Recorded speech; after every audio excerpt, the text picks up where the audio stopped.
Drejtoria Rajonale e Policisë në Gjako ka intensifikuar aksionet për gjubitjen automjeteve të parkuara në vendet të ndaluara dhe për kundërvajtjet nga përdorimi i telefonit gjatë drejtimit të automjetit.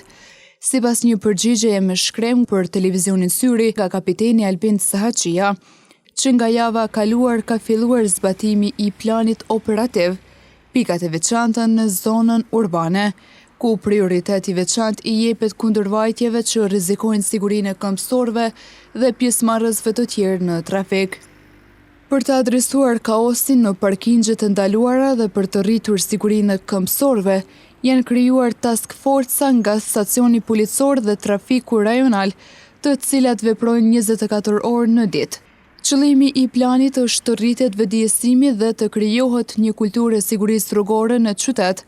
Kapiteni Sahaqia thekson se, edhe pse masa janë marrë vazhdimisht, situata nuk ka ndryshuar rrënjësisht. Prandaj, me krijimin e task forcës synohet që këto veprime të kenë efekt afatgjat dhe qytetarët të mësojnë të respektojnë rregullat e trafikut. Gjobat prej 60 dhe 100 eurosh varësisht kundërvajtjes kanë shkaktuar frustrim te qytetarët, por qëllimi i tyre është vetëdijësimi dhe krijimi i një kulture të sigurisë rrugore. Policia apelon tek qytetarët që të bashkëpunojnë për një mjedis të sigurt në rrugë, duke pranuar ndryshimet që janë për të mirën e komunitetit dhe për sigurinë e familjeve.